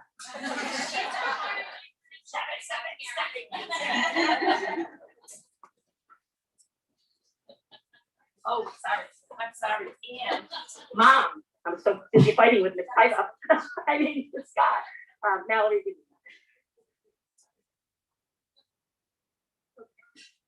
With a grateful heart, I nominate Mrs. Laura Elsin for an EPLAC Special Needs Recognition Program Award.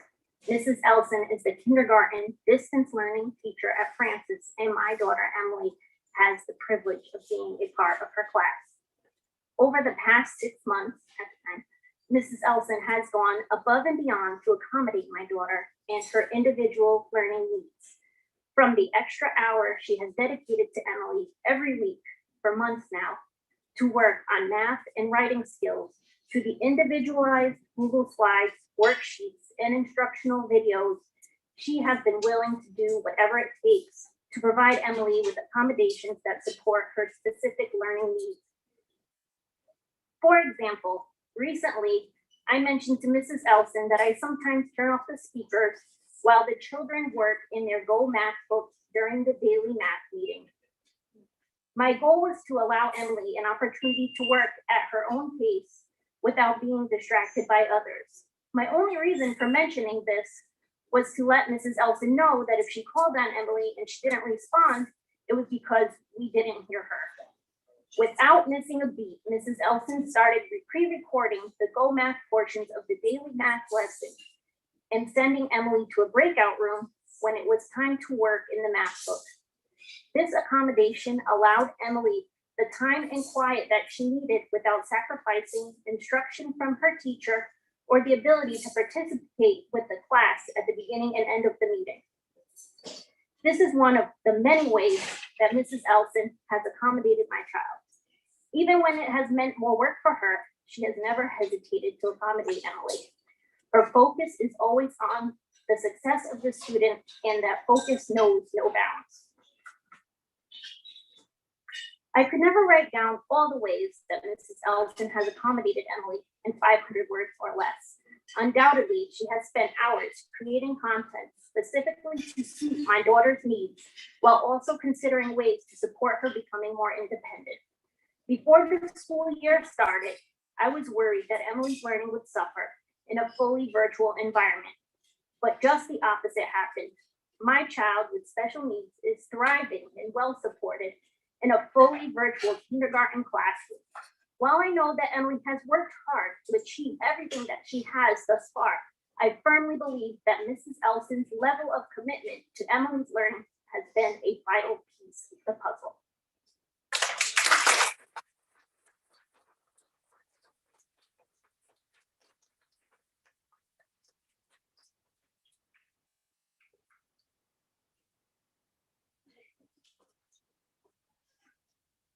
And the last recipients of the distance learning educators is actually a team from Orlo Avenue School. Lisa Pita, Casey DeVol, Jackie Barker, Daphne DeAngelis. Oh, don't be doing that, Mary. And Jackie McCabe, being presented by Leslie Andrew.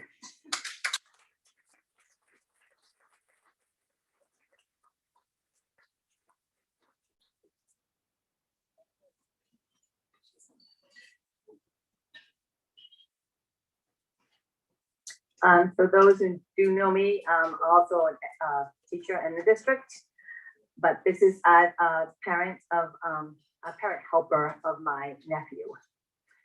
So, based upon the difficulties my sister Paula experienced in the spring, I thought she would choose to send her son Castiel. I have to give her credit because although she knew it would not be easy for herself or him, she made the decision to continue with distance learning for many reasons. As the pandemic swept across the nation, my worries about Castiel's well-being, both academically and socially, also swelled. I read headline after headline reporting the challenges the children were facing and the toll it was taking in all areas of their lives. I became very involved in helping Castiel and my sister navigate the distance learning world. When I climbed into that rabbit hole, instead of just finding chaos and confusion, I found Orlo Avenue staff right there with us every step of the way. Mr. DeAngelis is a most patient, compassionate, and dedicated specialist. He meets every single day with this third grade reading group, and I hear him reminding each student in his, serious but loving voice to have what they need for success. For my nephew, it's his glasses.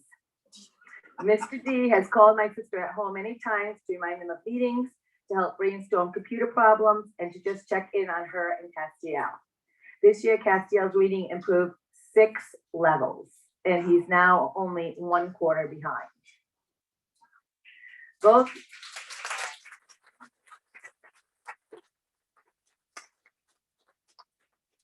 Mr. Ball and Mr. Barker video their lessons for the next day at home at night after school hours.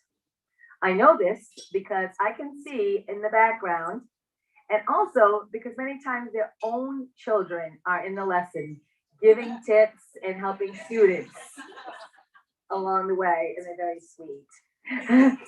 These teachers could easily record themselves when they do these lessons live during the day and then show the distance learners the next day. But no, they have spent hours recording themselves using patient voices, anticipating problems and questions the children would have each and every day. When it became apparent Castiel was tuning out for his English language arts lessons and having a hard time learning from the pre-recorded lesson, I reached out to the team and Ms. Theda. It was around the winter break and everyone was frustrated. But they did not give up or tell us too bad, but rather they pushed themselves to solve this problem. The solution was to make ELA lessons live and to do the follow-up work with the distance learners live. This was the best Christmas present for our whole family because Castiel began showing up for me on time and completing all his work independently, and his self-esteem improved. This team has also recognized the isolation the distance learners have felt and organized lunch bunch groups. Castiel's so happy on the days he gets to eat with his friends. And I would be remiss if I did not mention the support Mrs. McCabe has given to both my sister and Castiel. She has met weekly with Castiel. You might say she is the one who has given my sister hope and strength to get through this challenging year. One of my favorite quotes from Alice in Wonderland is, Alice had begun to think that very few things indeed were really impossible. Perhaps Lewis Carroll did not begin to think of 2020 or the COVID pandemic, but he must have known people are one of the reasons the impossible is possible. People such as the staff at Orlo. Thus, I nominate them for this award for providing for proving the media, the virus, and the doubters wrong, and for making the impossible possible.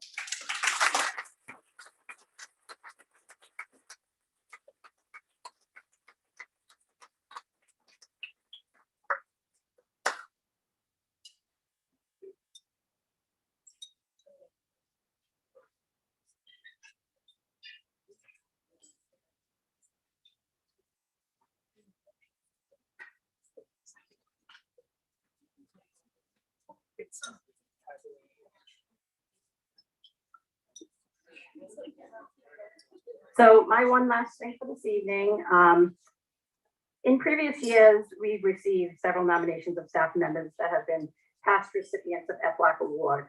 As you heard earlier, there is a strict criterion that an individual is required to meet in order to actually receive an award. Each year, a small committee of members is tasked with reviewing every nomination received to ensure that selected honorees manifest all those qualities, the most important of them being inclusion and inclusive practices. Throughout the years, we have been impressed by certain individuals getting nominated over and over. Most interesting of all is that they are from completely different nominators. For example, one year a principal nominated somebody and the next year a parent nominated that same person.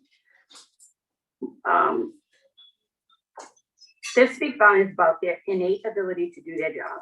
It solidifies that they are always following best practice in their classroom and inclusion is their focus. This is something this committee believes needs to be recognized at a much higher level. To do this, we have established an EPLAC Wall of Fame, and this year's honorees are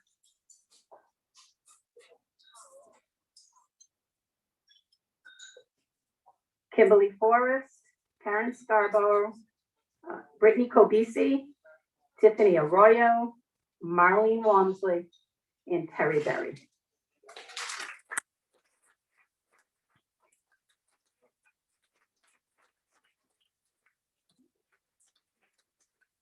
So it will be our intention for years moving forward that anybody that has been renominated rather than back awards from others who probably deserve it as well.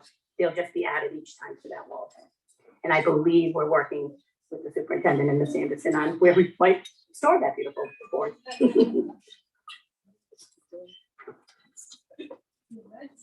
All right, I'm up again. I'm back. Are you good? Ready to roll? You ready for this? All right. When the committee decided to create the Carla Midgley Hero Award, we were very thoughtful about the criteria. It is to be presented to someone who embodies Carla's values and her spirit. Someone compassionate, selfless, accepting, and kind to all. You know, like a hero. I am beyond honored to announce this year's Carla Midgley Hero Award recipient is Marlene Walmsley.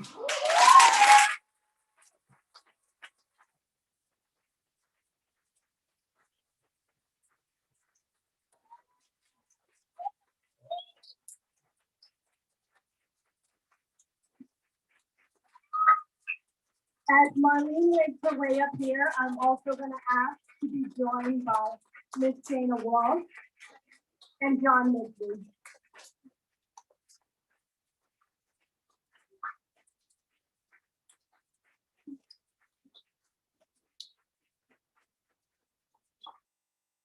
I told you.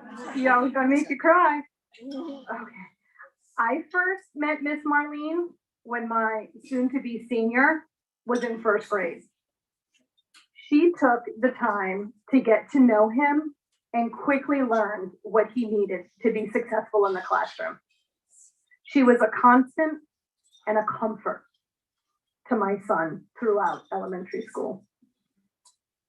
Marlene's support does not end in the classroom, though. She can often be found in the community, volunteering with local nonprofits, attending additional trainings and workshops, like you name it, she's done it. Like, hey, did you? Yeah, I've been there. I did that. That was great. Always. She can also be found checking in on her previous students because she keeps tabs on all of them. Her heart is pure. She loves her work, and everything she does is with the intention to include all. We aren't the only ones who feel this way about Marlene. The committee received 2 separate nominations for Marlene this year. And after we read them, it was clear that we had our hero. Shane, would you like to?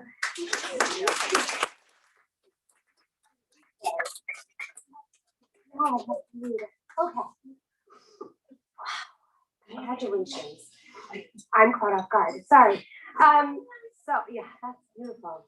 Well, I'm actually here on behalf of myself and my partner, Denise Lebrecht, who is not here. So I'm going to start with her letter first, and then I'll go to mine. I am Denise Lebrecht. I am nominating Marlene Walmsley for unwavering help and support in the grade 3 classroom at White Neck Elementary. As we are all aware, the 2020-2021 school year has been challenging.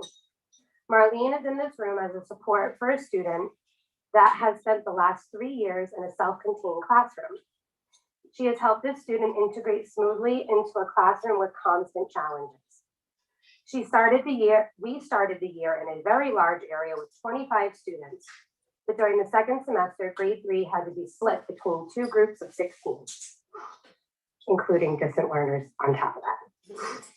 The child that works with Marlene has adjusted so well with the challenges because of her continued routine, consistent support, and dedication.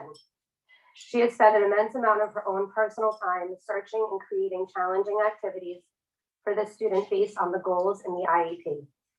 The student has grown under her guidance and support. Marlene does not just support that one student. She is there assisting 6 students with IEPs and a resource teacher that is currently serving her students remotely. Marlene, in my eyes, is a miracle worker.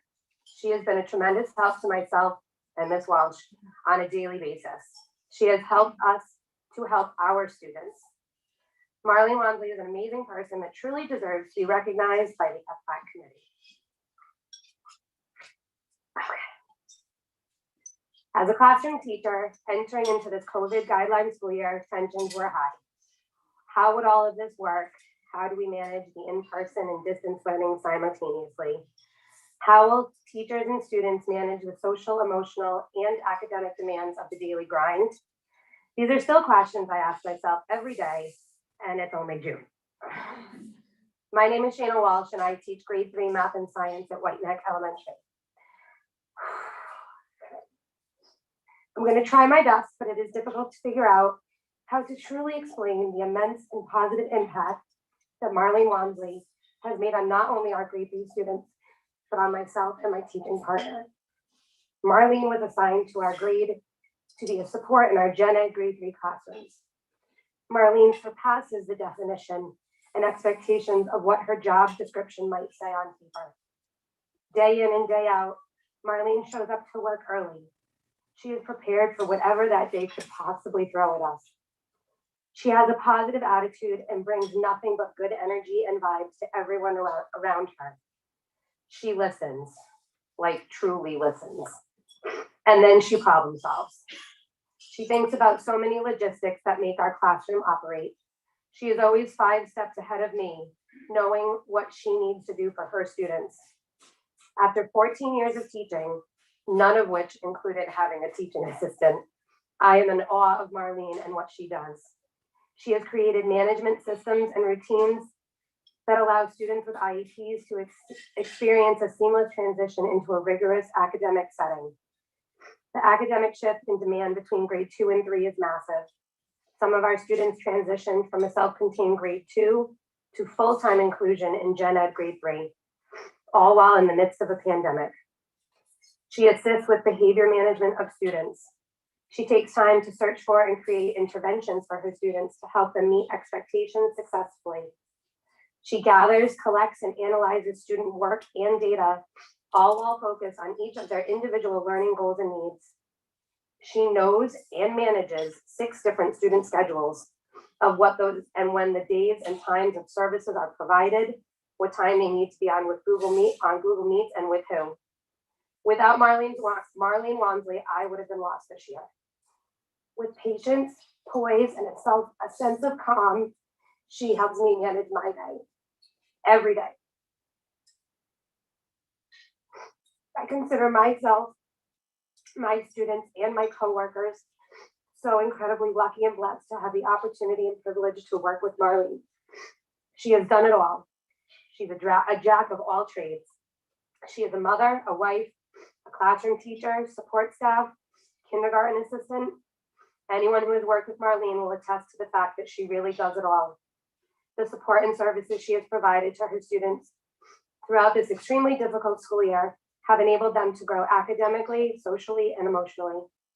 She has fostered a new level of independence for them and has raised the bar for everyone.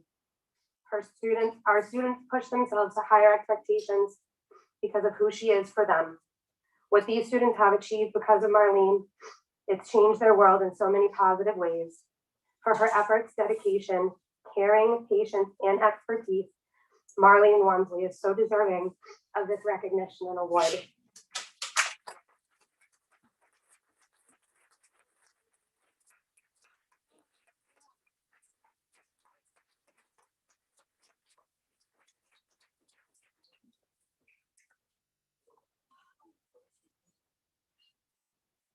Whew. Right? Right? I told you.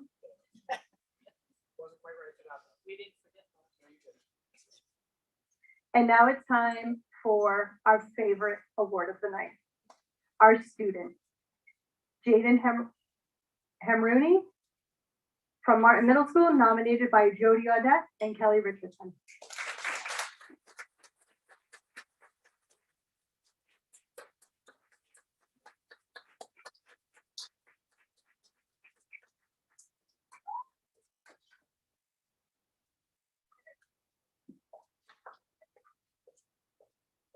If I nominate someone next year, can I go before the College Award? I had to do this last year too. Oh, okay.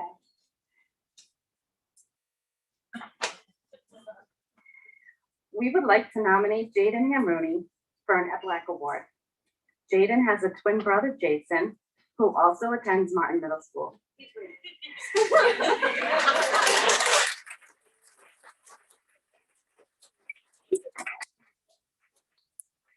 Come on, Jason, you can come up.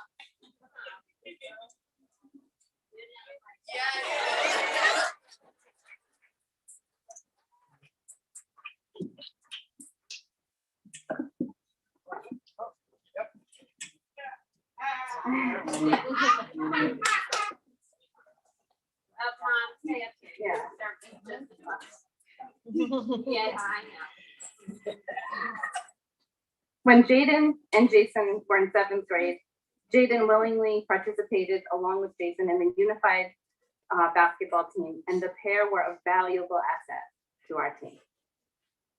In this unprecedented year, where students have bounced back and forth for in-person learning and virtual learning, we have observed Jayden make this transition smoothly numerous times. This year, Jayden has taken on a new responsibility of at the same time caring for his twin brother while also attending those classes virtually. He has done this fluidly without ever complaining. He has been able to solely prepare meals, care for his brother, all while maintaining good grades and always contributing to class discussions and lessons when he has been required to do them virtually. Jayden has always put himself second and his family first, time and time again. He always gives up opportunities for himself and never complains about it. He is such a kind-hearted young man. He is polite, smart, energetic, and always smiling. He is a pleasure to have in class. He is what you would describe as a love bug. In normal times, you would just love getting a hug from him. Although Jayden's family is so lucky to have him, we feel as though we are the lucky ones to have witnessed his humble actions during a time of difficult teaching and learning. He continues to be an example for others of how to always have a positive outlook on life and to be grateful for what you have. Jayden would never expect to be recognized for his actions, nor is he even aware of what we witnessed virtually. And for this reason, we feel Jayden is so deserving of this support.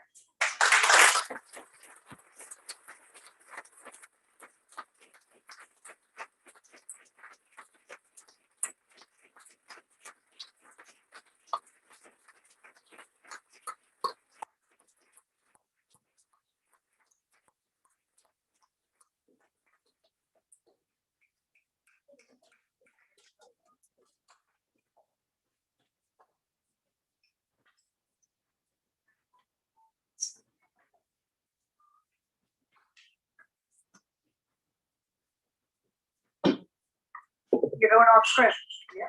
What are you doing? You're going rogue. You're pulling out more awards. I don't even know where they're coming from.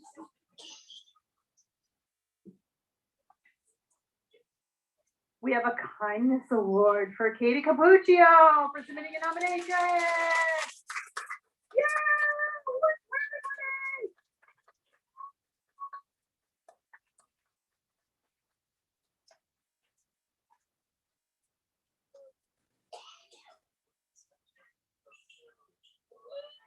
You be silent.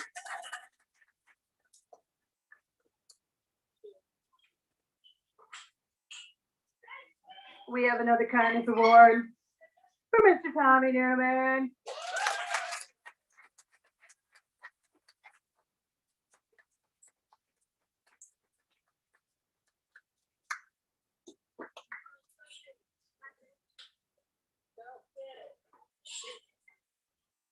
You have a sweatshirt there. See the goods, Mary.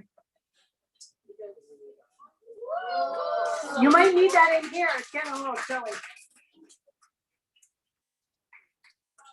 Oh, that new high school. Mm-hmm.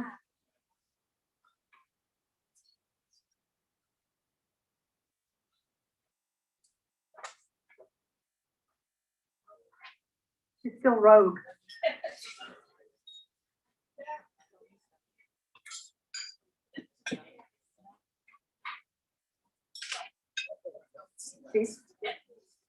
Steve, we have something special for you for coming tonight.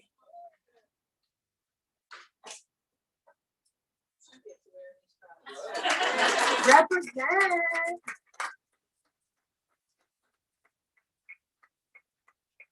Hey, Abigail, we wouldn't forget you. Thank you so much for coming.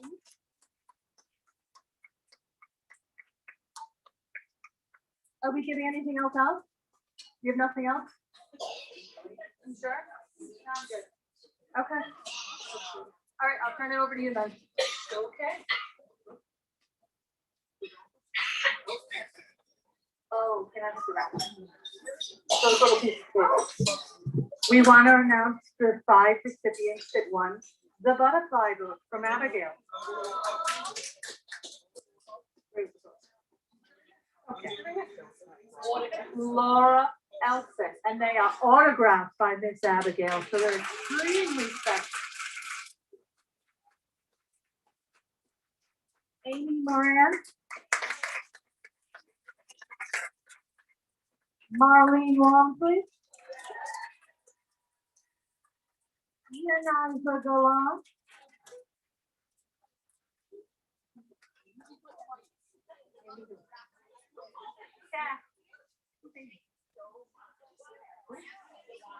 Amy Watson.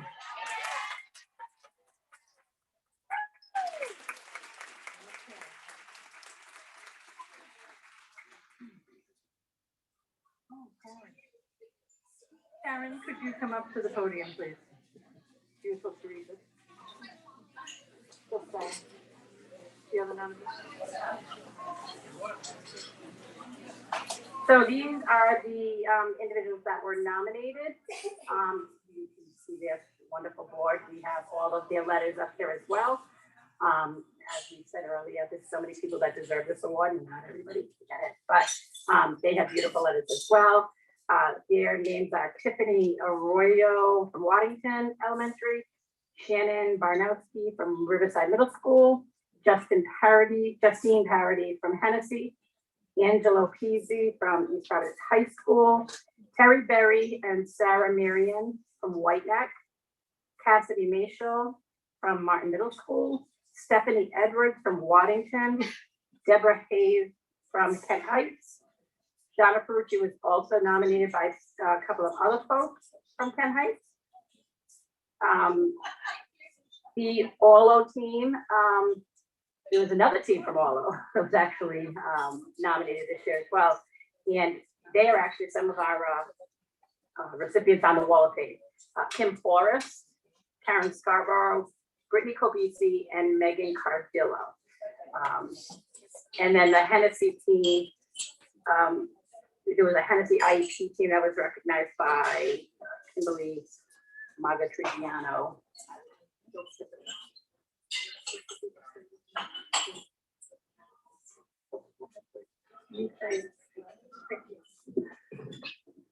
Chairman, Mr. Joe Montero just mentioned that the Wall of Fame will be displayed at the new high school along with Abigail's book.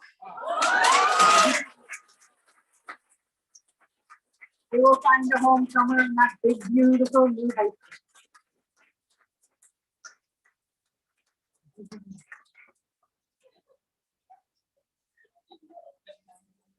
If you have a moment, please take a look at our table with our wonderful unified sports programs that we offer in middle and high school. And there's photos of our recipients this year and last year's recipients up there. Also the nominations that Karen mentioned.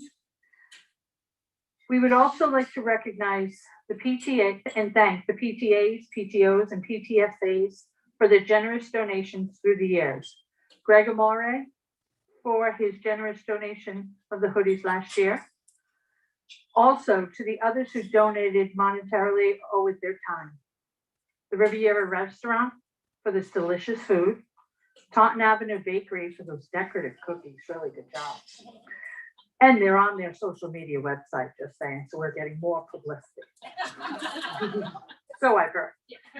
Graphic Ink for the hoodies, Silver Advertising for the great awards done so quickly. Mike Rigo from the Post for our publicity, Bob Rodericks from the Reporter, Tori Jessup for tonight's program, and Delia Nelson for printing from the CTC at the high school. Anthony Ferreira for your continued support for our kids. His donation not only covered this fantastic recognition ceremony, With the money left over, we would like to, Greg, can I? We have some money left over that I would like to, and I talked to Laurie Marchand today that I'd like to donate to their Best Buddies benches. And Lord Letty, we have a donation to go towards a bench for you. I don't know if you, depending on the bench you want, I'm not sure if it'll cover, but we'll give you the rest of that. Because we wanted to do something that we know would go to the kids. And those programs are, they're just so much that we believe in. So thank you.